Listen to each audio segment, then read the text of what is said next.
দেখেন এই রাইস কুকারটা হলো খুবই মিনি রাইস কুকার। যে এখানে আমি এই রাইস কুকারে যে এমন বিরিয়ানি রান্না করা যাবে আমি ভাবতেও পারি নাই আসলে। এটা যেদিন আমি অর্ডার করে আনছিলাম অনলাইন থেকে, সেটা মনে করছি রাইস কুকারটা নষ্ট, যে কালার চলে গেছে। আসলে আমি জানতাম না এটা নন স্টিক এরকম হয়।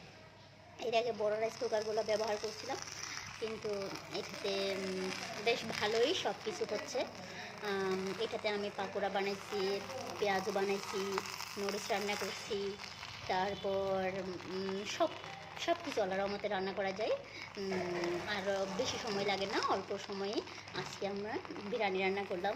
দেখেন বেশি কিছু না, 1 কাপ চাল দিয়ে 2 কাপ মাংস দিলাম আর 1 কাপ।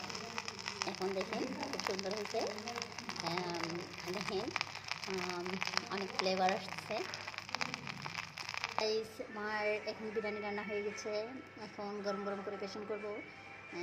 দেখেন অনেক সুন্দর হয়েছে।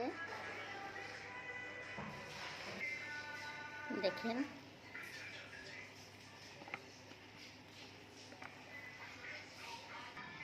দেখেন এখন গরম গরম পরিবেশন করা যাবে। মানে খুব অল্প ছোট্ট একটা কুকারে, এই যে কুকারটা দেখেন, ছোট্ট একটা কুকারে এত সুন্দর এত কিছু রান্না করা যায়, আসলে আগে জানতাম না। এখন অনেক সহজ হলো, এটি খুব সহজে বহনযোগ্য, যেখানে সেখানে বহন করা যায় খুব সহজে।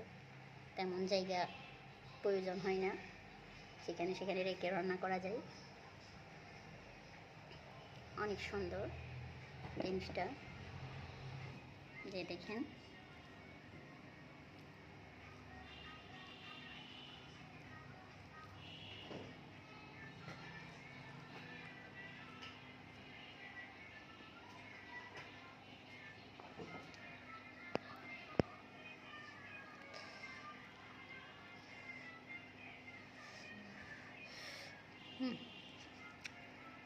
অনেক মজা হয়েছে গাইস। আমার চ্যানেলটা বেশি বেশি করে লাইক দিবেন, শেয়ার করবেন এবং রেড বাটনে ক্লিক করে সাবস্ক্রাইব করে দিবেন। ধন্যবাদ। এরপর আপনাদের জন্য আরও নতুন নতুন ভিডিও নিয়ে আসবো। ভালো থাকবেন সবাই। আসসালামু আলাইকুম।